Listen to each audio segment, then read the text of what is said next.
Ora, muito boa tarde a todos. Cá estamos nós, no nobre salão de chá da Casa de Macau, em mais uma tardes de conversa com livro e com personalidades que trazem memórias e vivências de Macau. Hoje o nosso convidado é uma figura conhecidíssima e muito meritória daquilo que é a divulgação de Macau através da sua escrita. E a escrita de Jorge Arrimar não fica só por aquilo que muita gente já conhece, que é a poesia. Portanto, Jorge Arrimar é um historiador, é um pensador e tem, obviamente, portanto, vivências e coisas escritas sobre o Macau que vão para além da poesia. E, mais do que aquilo que ele nos deixa escrito, eu gostava que ele nos deixasse alguma coisa na velha tradição oral, que é aquilo que ele tem para dizer sobre o Macau.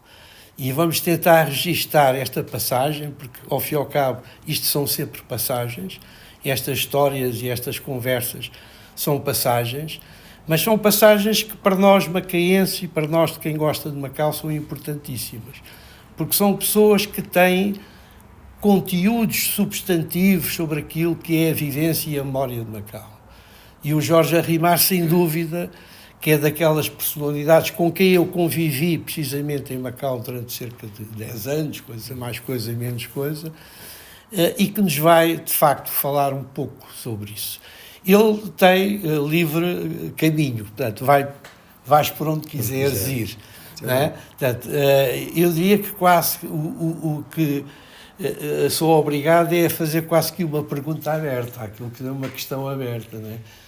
Para ti, o que é Macau e o que é que te marcou mais em Macau e aquilo que tu gostaste mais de fazer em Macau? Portanto, e a partir daqui, o palco é teu. Está bem. Obrigado pelo convite. Obrigado aos amigos que aqui estão, que já me ouviram falar destas coisas de certeza e que é quase uma repetição, mas pronto, há sempre possibilidade de se dizer mais alguma coisa que não foi ouvida. Vou tentar. Eu sou sócio da Casa de Macau há 20 e tal anos, quase 30. Mal cheguei a Lisboa, vindo de Macau, fiz-me sócio da Casa de Macau, porque achei que era um espaço, faltando Macau, era um espaço que poderia substituir, pelo menos fisicamente, aquele lugar que se tinha deixado. Macau marcou-me intensamente. Eu fui ainda bastante jovem para Macau, num período em que pessoalmente e profissionalmente temos tudo para fazer, e isso foi muito importante para mim.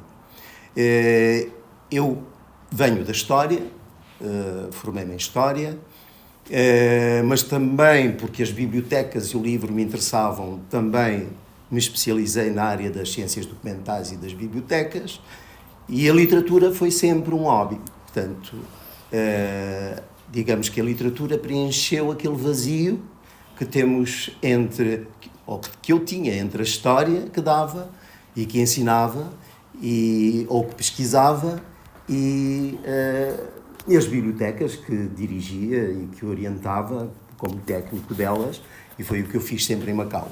Durante 12 anos dirigi a Biblioteca Central de Macau, que no fundo era um misto de Biblioteca Nacional, porque ela chamou-se Biblioteca Nacional quando eu lá cheguei, mais tarde é que passou a Central, e pronto, era um organismo que orientava, dirigia toda a rede de bibliotecas públicas de Macau.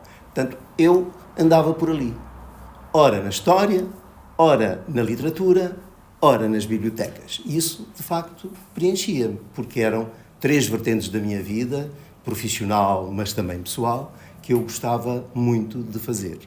Até hoje, ainda hoje, dedico-me à biblioteca, sou o coordenador de uma biblioteca de uma universidade sénior em Almada, isto nos últimos tempos, desde que me reformei, que antes estava na área das bibliotecas escolares, e continuei a publicar livros, a escrever poesia, a escrever textos de investigação histórica, ensaios, e por aí fora. Portanto, esse tem sido o meu mundo.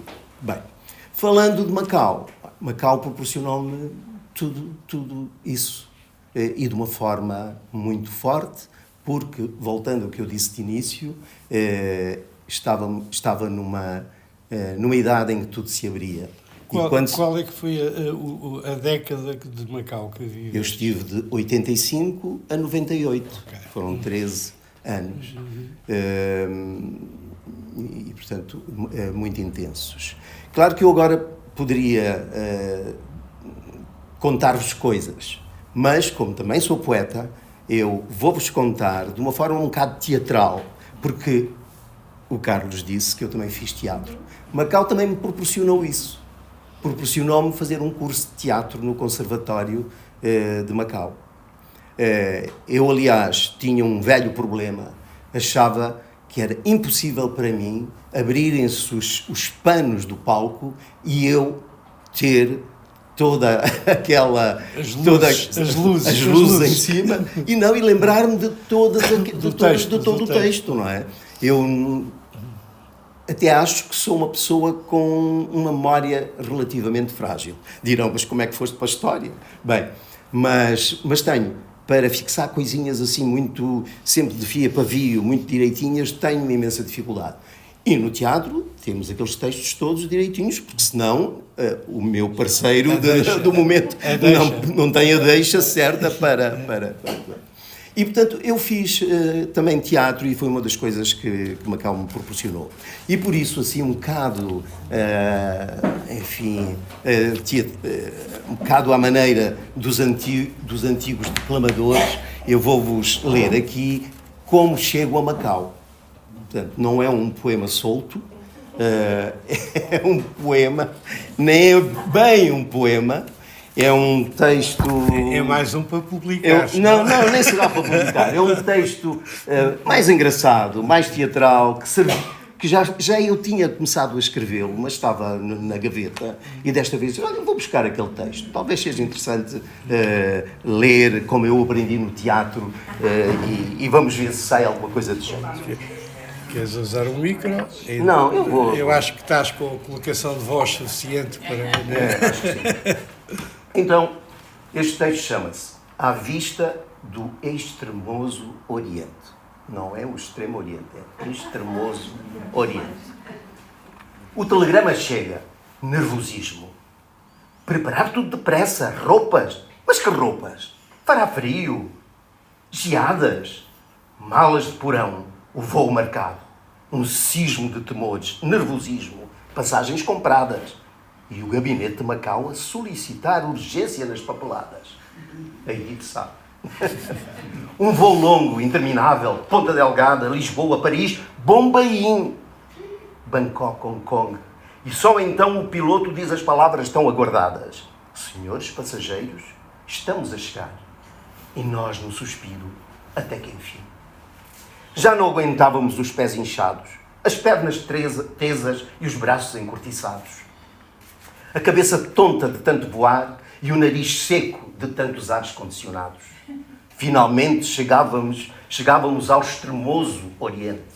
Afinal, bem mais depressa do que o Jorge, o Álvares, que em tempo nebuloso se deixou ir num junco de Malaca, dias e dias um sol em brasa. E nós, no mesmo lugar agora, tantos anos depois dele, com o Oriente debaixo da asa.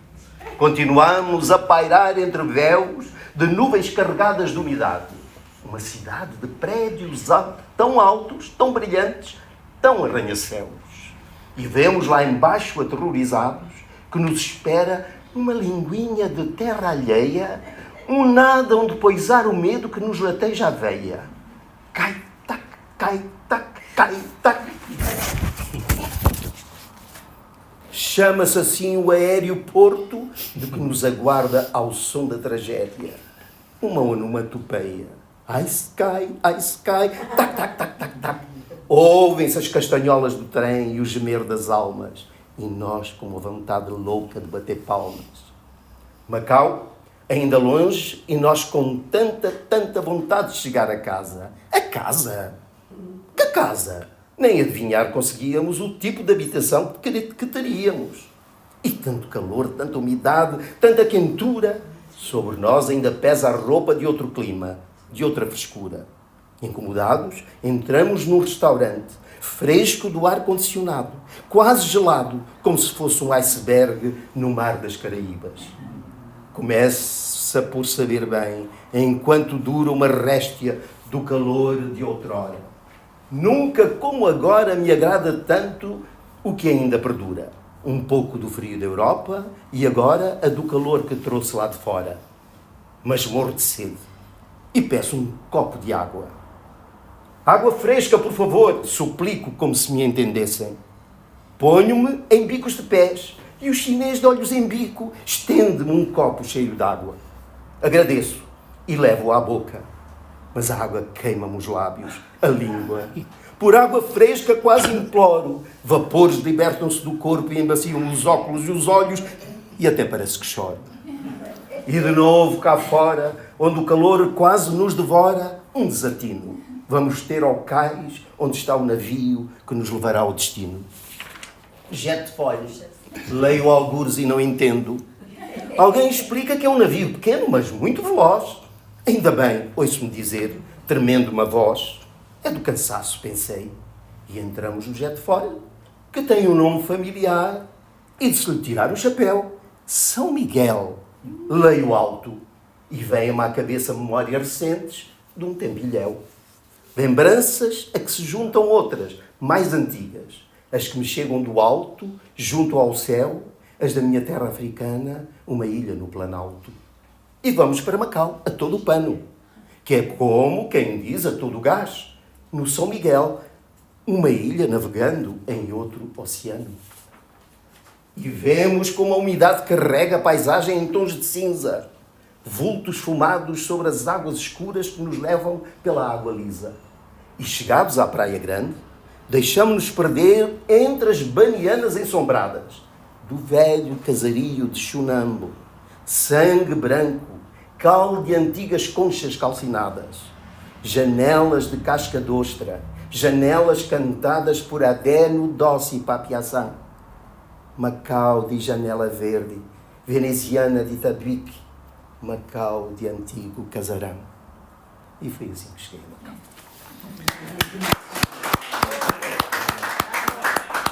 Eu sei, isto é um podcast ao vivo com o público, claro, não é? Portanto, ainda há bocado estávamos ali nos bastidores a falar e comentávamos entre nós. Pronto, eu já não tenho nada para dizer, vocês já ouviram tudo aquilo que eu tinha para dizer, mas afinal não. Afinal eu trazia esta na manga, que é uma forma muito bonita e literária de contar uma chegada a Macau. Neste caso, a tua chegada a Macau. A minha chegada, claro. E é a primeira vez que ouço, e se calhar muita gente também é a primeira vez que ouve esta tua versão da chegada. Chegada a Macau, começas a fazer coisas. Sim. E eu gostava que falasse agora um bocadinho da tua obra, não só literária, mas também de outras frentes, e sei que trazes aí pelo menos algumas ilustrações das tuas marcas de Macau. Sim. E pronto, pedia também para ficar até em registro, né, desta nossa conversa, alguma das tuas obras que queiras deixar aqui, né, como memória futura. Né, portanto. Eu chego a Macau, ficamos no Hotel Metrópole, que era o que acontecia às pessoas que chegavam a Macau ao tempo. Fiquei, acho que, cerca de 6 meses com a minha família. Quase toda a gente. Quase toda a gente. E depois fui para o Kotei Vukai, onde fiquei ali ao abrigo do templo de Kunyan, ali pertinho. Fiquei por lá os meus 13 anos de Macau, que são 13 cronologicamente, mas em termos emocionais e afetivos, Serão para aí umas 3 vezes mais. Ainda lá estás. Ainda lá estás. Ainda estou lá. Portanto, isto mostra que, de facto, a cronologia não conta. De facto, tem a ver mais com os nossos sentimentos e como nos damos àquilo que nos cerca. E aconteceu que a primeira tarefa que tive quando cheguei a Macau foi fazer a mudança do antigo Liceu de Macau, Infante Dom Henrique, que ficava ali na Praia Grande, precisamente, para o Liceu Novo no Complexo Escolar de Macau. Fui eu que fiz esse levantamento e depois essa mudança da biblioteca. Estou a falar da biblioteca. Às vezes vocês têm que me lembrar que na minha cabeça parece que está tudo e afinal houve palavras fundamentais que eu ainda não proferi. Nós deduzimos. Portanto, a biblioteca do Liceu era uma velha biblioteca muito interessante e tinha livros tão importantes, livros antigos, que quando a biblioteca se desfaz, muitos desses livros são recolhidos na Biblioteca Nacional de Macau. Mais tarde passou a ser Biblioteca Central. Porque, de facto, era das bibliotecas mais ricas de Macau ao tempo. Os livros que não foram para a Biblioteca Nacional, para a biblioteca que estava no Leal Senado, não é? Que era a mais antiga biblioteca pública de Macau, os restantes passaram para a nova biblioteca do Complexo Escolar. Fui eu que fiz esta mudança, inclusivamente trabalhando com a arquiteta dos serviços de educação, enfim, fizemos a escolha dos equipamentos e a colocação e a execução de todos os trabalhos que eram importantes para que a biblioteca se abrisse. Essa é a tua vertente técnica. Essa é a vertente técnica. Agora, e a primeira. Primeiro eu tinha que andar por Macau, participar do cotidiano de Macau, conhecer agentes de Macau, para que me sentisse tocado para depois começar a escrever algo que depende mais das emoções do que da técnica. A técnica eu levava e pude escolher e pude pô-la em ação. As emoções é que precisavam algum tempo, não é? E de facto não é preciso mesmo algum tempo. Porque as pessoas que nunca, eu estou a falar em 85, estávamos em plena fase de transição e de um grande desenvolvimento que Macau já estava a registrar, mas não há muitos anos, não é? E portanto havia muita coisa que me era completamente desconhecido. Eu sou de uma família muito antiga no sul de Angola, nunca tinha saído de Angola, saio quando se dá não é quando se dá o 25 de Abril, não foi isso, é quando se dá a Guerra Civil. A Guerra Civil levou muita gente a sair, os meus pais ficaram, os meus avós, mas eu saí, até porque a universidade começou a ter problemas e eu já estava na faculdade. Aliás, está cá uma quase minha colega, que andou na mesma faculdade que eu, na nossa cidade do Lubango, na altura chamava-se Sá da Bandeira, e portanto, eu quando saio de lá, os conhecimentos, a minha sensibilidade, a minha vida era centrada ali, num contexto afro-europeu. Vou para as ilhas, vou para os Açores, propriamente passei por aqui uns meses, não é? Vou para as ilhas, estou nas ilhas, na ilha de São Miguel, perceberam isso por aquela coisa que eu li. Estou 10 anos ali e depois vou para Macau. Portanto, Macau para mim era uma experiência completamente distinta, muito diferente do que estava habituado, embora tivesse tido algumas informações, porque eu tive um primo que se casou em Macau, na Penha, com uma jovem macaense, filha do Énio Ramalho, na altura era o reitor do Liceu, Guida Ramalho, e este meu primo também era angolano, veio de Angola para Lisboa tirar o curso de oficiais milicianos e é destacado para Macau. E em Macau conhece esta Guida Ramalho e casaram-se na Penha. E nós, em Angola, recebemos fotografias da Penha, do casamento e dos jardins de São Francisco, onde eles namoravam, que eu depois vim a conhecer, e onde também namorei, no mesmo jardim, tantos anos depois. Portanto, tinha estas ideias, não é? Estas imagens, e a minha prima contava-me coisas de Macau, que para mim eram exóticas ainda. O exotismo desaparece quando nós passamos a pertencer aos lugares, não é? Enquanto não pertencemos a esses lugares, é tudo um bocado exótico, um bocado estranho. O Oriente sempre foi assim, um bocado na imaginação das pessoas de fora. Também ainda em Angola conheci a família Andrade. A mãe, a Dona Alice, mãe do Álvaro Andrade, e a irmã, a Belinha, que viviam em Angola, porque em Angola havia também macaenses a viver. E, portanto, havia o mínimo de algum conhecimento. Estavam a traçar o destino. Já te estavam a traçar o destino. E isso levou-me a pensar, numa altura em que saio da minha terra, estou nos Açores, eu saio do espaço maior do Império Português e vou para um dos espaços menores, uma pequena ilha no meio do Atlântico. Portanto, aquilo para mim era muito fechado. Não é? Gostava muito, os Açores também são lindíssimos, mas nessa altura os Açores eram bastante isolados. E isso ainda nos... Eu comecei a pensar, por que não Macau? Vou lá para a terra onde o meu primo se casou e do qual eu recebi tanta informação interessante, porque na década de 80, havia muito pouca informação sobre Macau. Muito pouca mesmo. Quase que não sabíamos o que se passava em Macau. Mas eu, ainda nos Açores, soube de uma senhora que tinha ido a Macau para o casamento do filho. E quem é esse filho? Vocês todos conhecem muito bem. O Cordeiro. O Cordeiro é açoriano, que se casou com uma jovem macaense. Não é?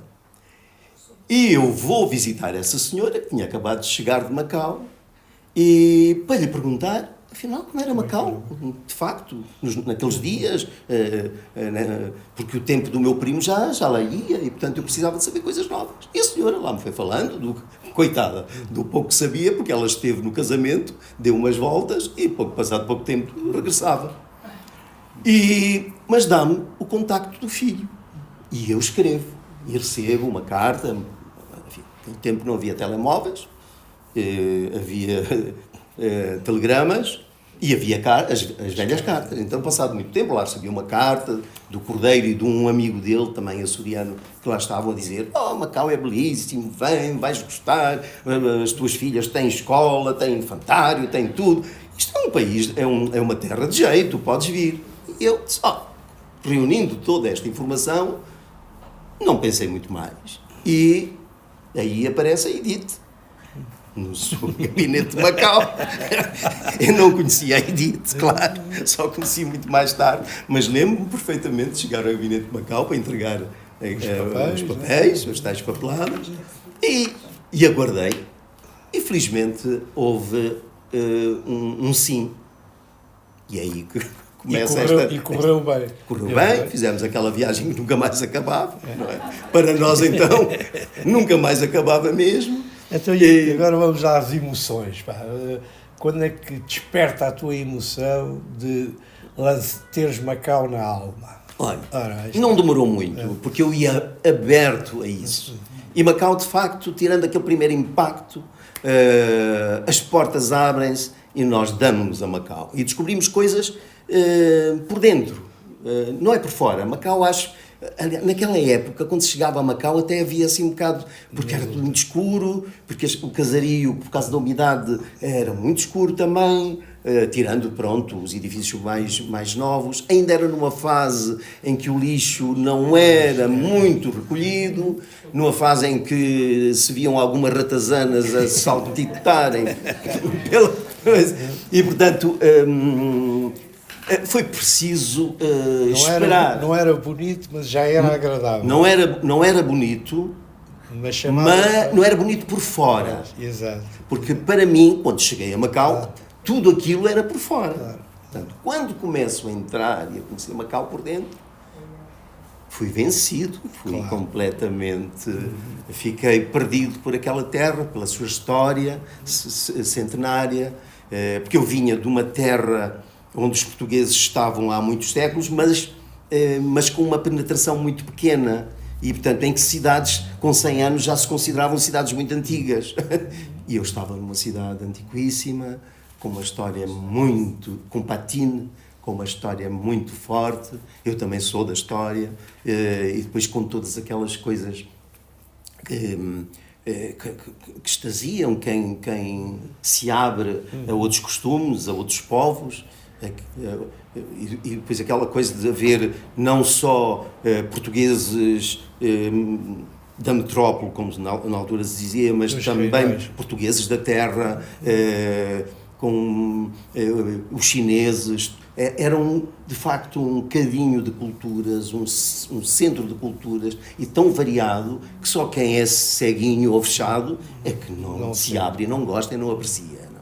E eu apreciei isso tudo e dei-me completamente a Macau e até... então, eu sou perto naquilo que vai dizendo. Quando é que aparece o primeiro poema?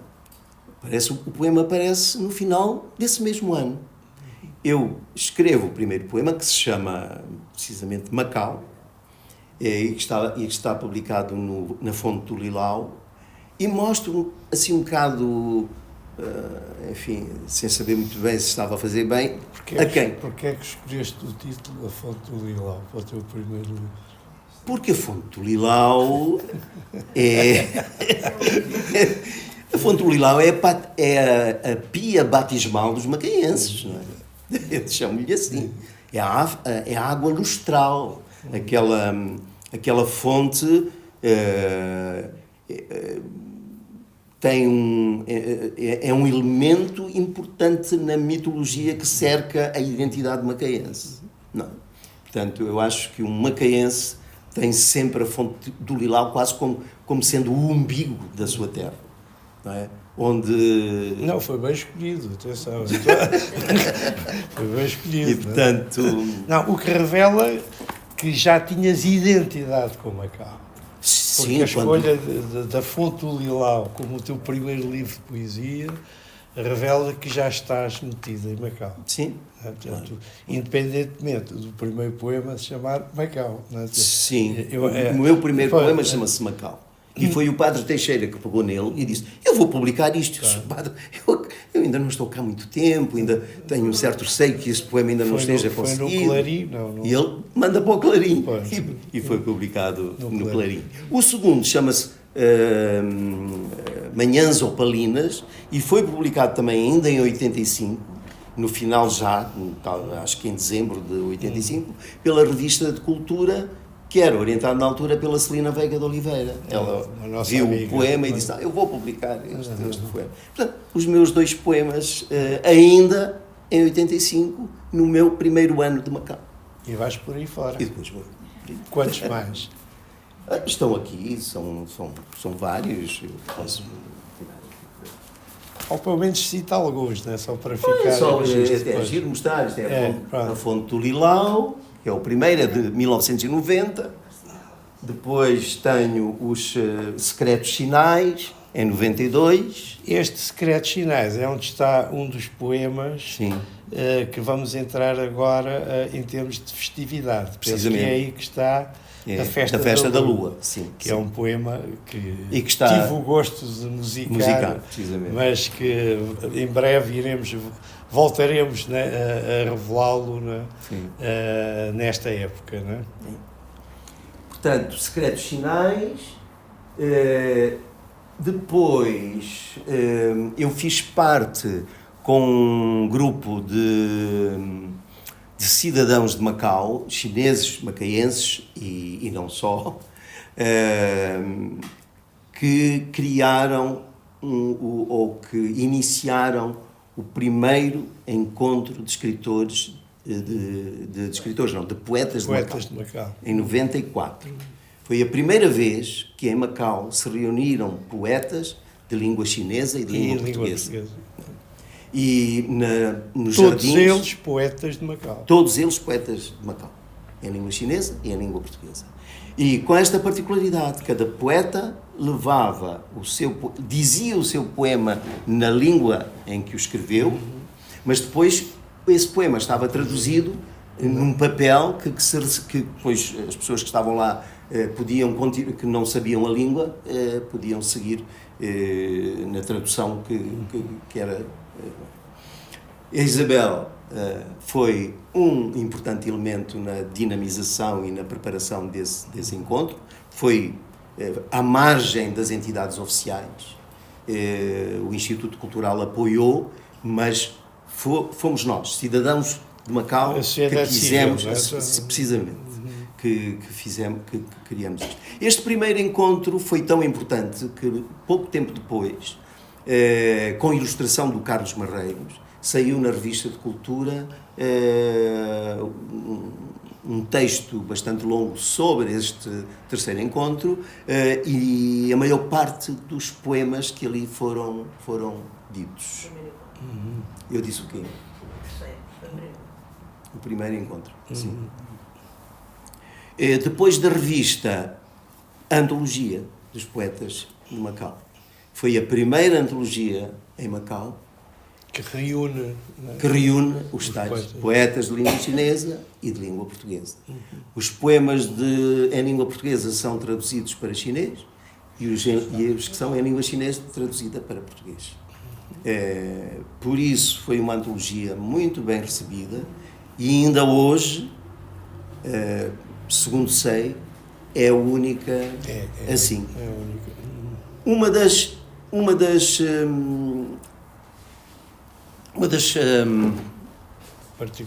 das particularidades desta antologia é que nós achamos que não bastava as pessoas passarem por Macau ou saberem de Macau de uma forma livresca para participarem da antologia. São pessoas, todas elas, que viviam em Macau, eram moradores de Macau e participavam, faziam parte do cotidiano de Macau. Dos momentos bons, dos momentos maus, nem que fossem alguns anos, mas isso para nós era uma premissa obrigatória. Então, para além desta antologia, eu chamo isto os ecos do primeiro encontro de poetas de Macau.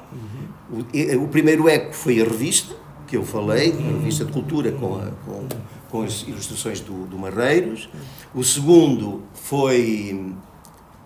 eco foi Confluências, que é a primeira vez que um poeta de língua portuguesa e um poeta de língua chinesa se juntam para escrever um livro, que é este, em que também temos a confluência.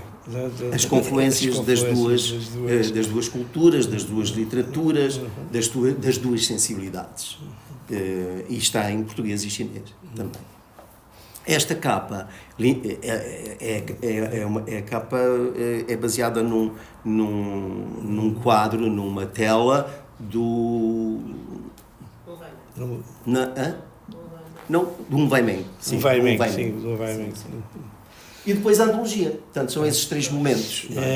Mas, para não ficarmos só pela poesia, depois tens aí um trabalho árduo de pesquisa que vai dar origem à tua tese de doutoramento, salvo erro, não é? Sim, não me engano. Ou seja, é outra vertente em que Macau te alimenta. Claro.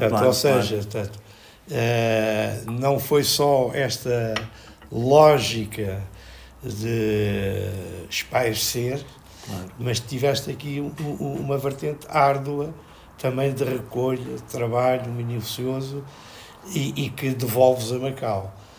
Fala-me um bocadinho deste teu trabalho mais académico, mais científico e que está disponível para quem faça estudos sobre o Macau, não é?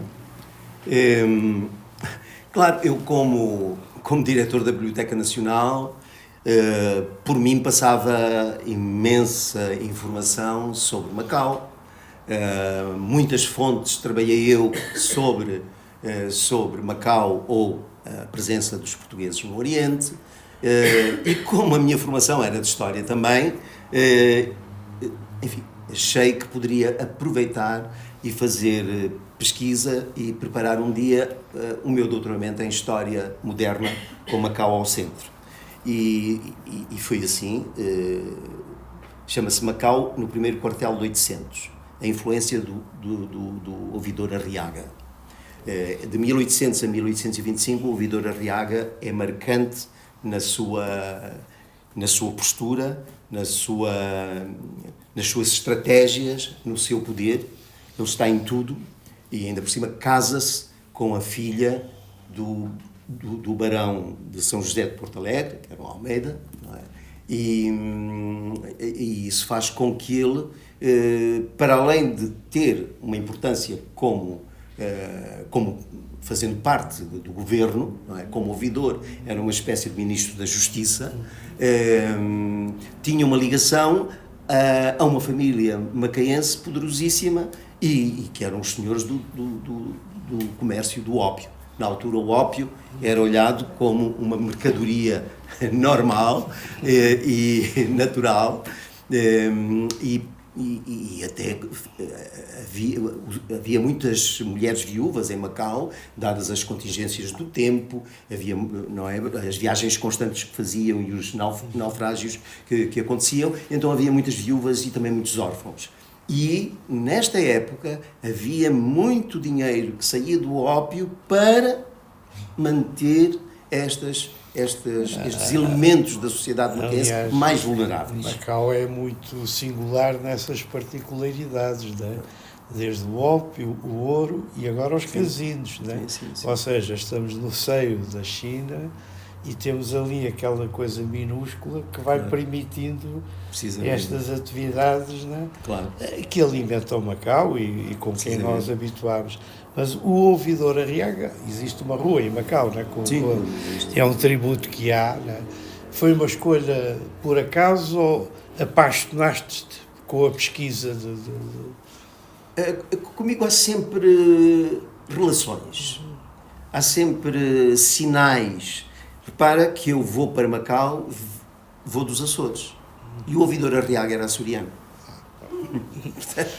Já é um motivo, já é um bom motivo. E eu, no tempo que estive nos Açores, também me interessei pela história dos Açores. Tenho publicado um livro que se chama Os 5 Cronistas dos Açores. É um estudo comparativo entre os grandes cronistas açorianos do tempo. E fui professor de História durante 10 anos, não é? E a história das ilhas era importante que se desse àqueles alunos. Portanto, também era uma história que me interessava. E, portanto, ainda nos Açores, me chamou a atenção o facto de haver um indivíduo que se tinha projetado de uma forma tão forte no Oriente. Bem, tudo bem. Quando chego ao Oriente, a esse Oriente do Miguel Arriaga, o tal açoriano, eu disse, pronto, eu tenho aqui um manancial. E era porque ele não foi um simples cidadão ou um governante discreto, foi um elemento de tal forma importante que estava em tudo. Tá? Mas é que estava em tudo. E daí a escolha também.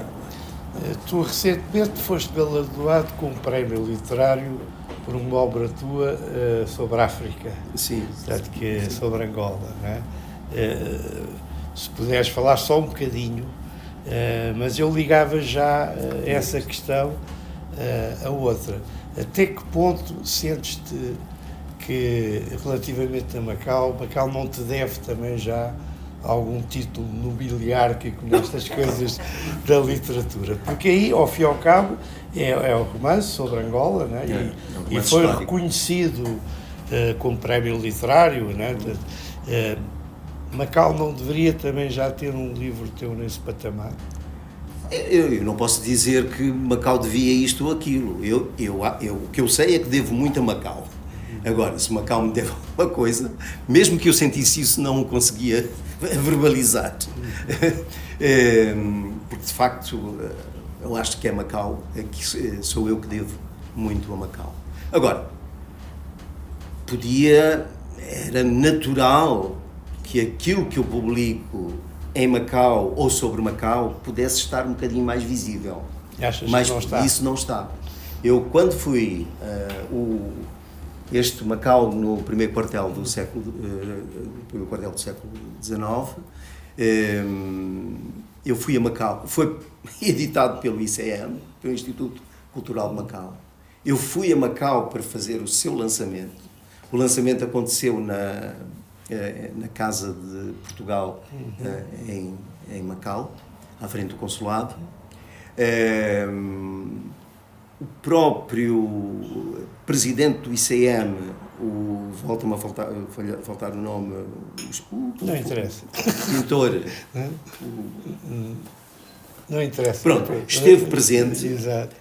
Mas na livraria portuguesa não estava o livro nem na montra, nem nunca esteve à venda.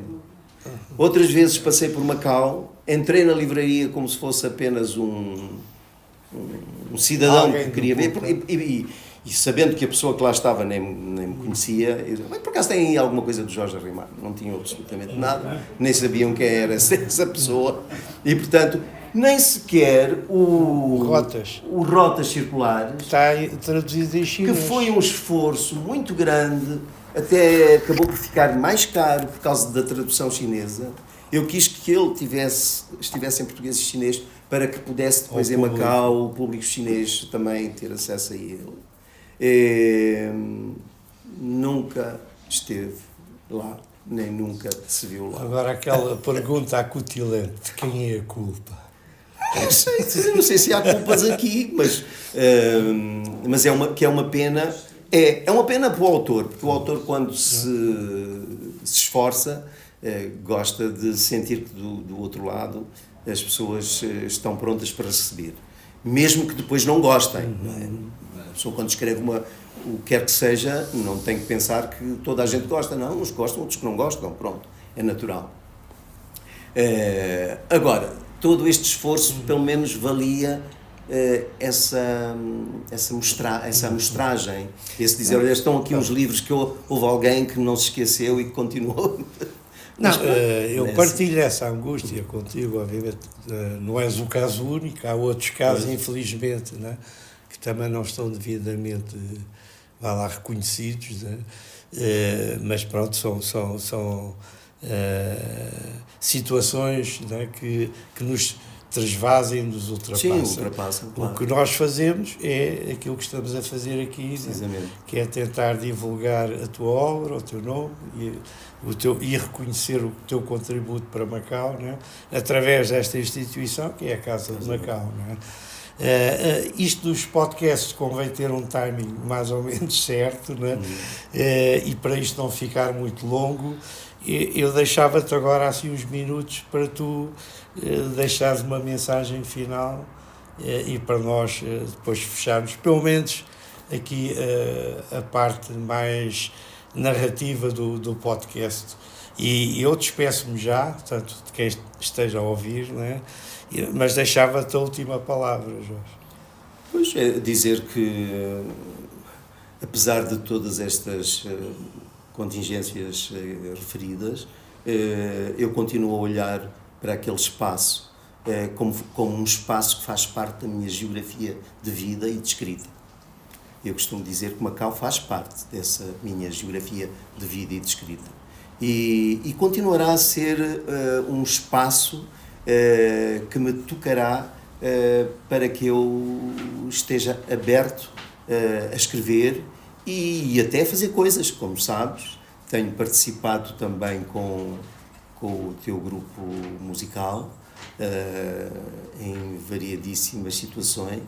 E não há muito tempo, na Casa Fernão Mendes Pinto, que se ergueu em Almada, tivemos... Uma coisa que se chamou Almada na Rota do Oriente. Precisamente, né? Almada na Rota do Oriente. Passando por Macau. Não? Houve um momento em que se falou dos escritores de Macau.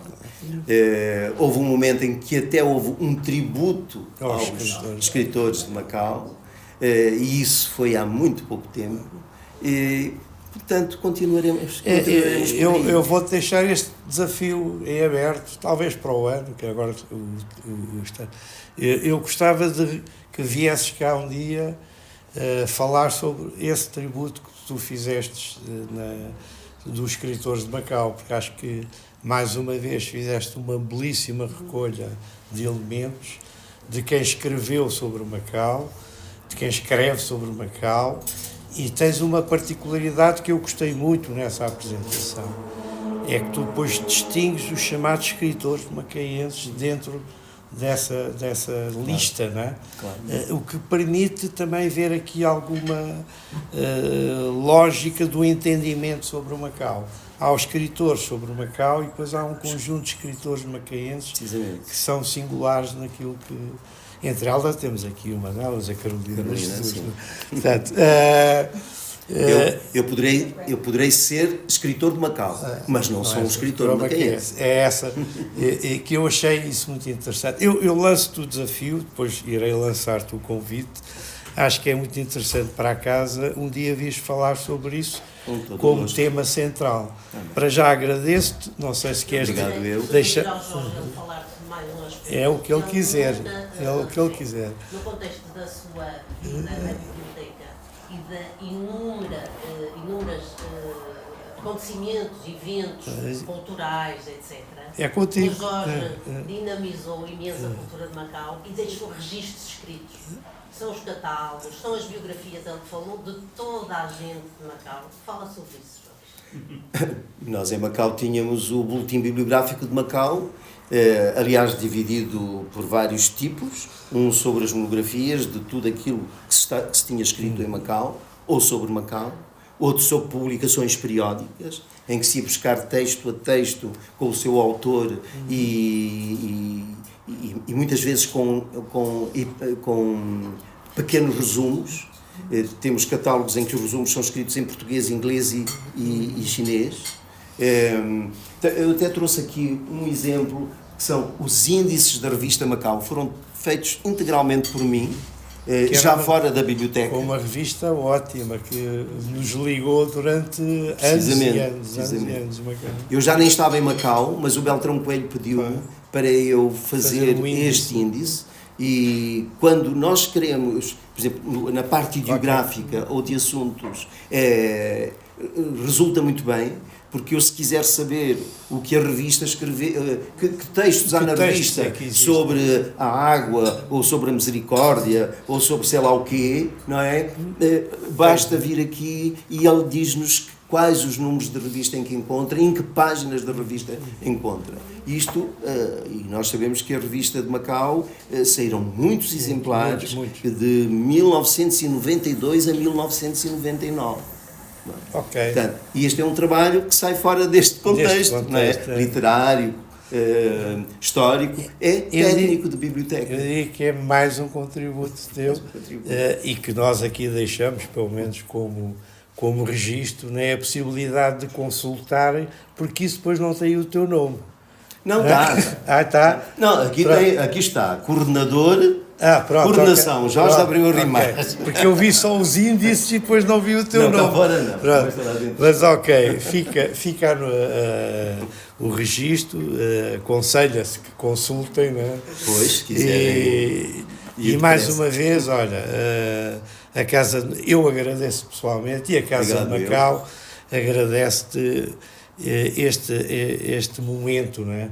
Esta pequena conversa que ficará nos registros também da Casa de Macau. Muito obrigado. Né? Obrigado. A Casa, eu agradeço pessoalmente, e a Casa de Macau agradece-te este momento, né? Esta pequena conversa que ficará nos registros também da Casa de Macau. Muito obrigado. Né? Obrigado. Agora podem falar com ele, podem perguntar ou podemos lanchar, depende. E podem escolher aqui os livros e ver. Podem ver os livros também. De Macau, aliás dividido por vários tipos, um sobre as monografias de tudo aquilo que se tinha escrito em Macau, ou sobre Macau,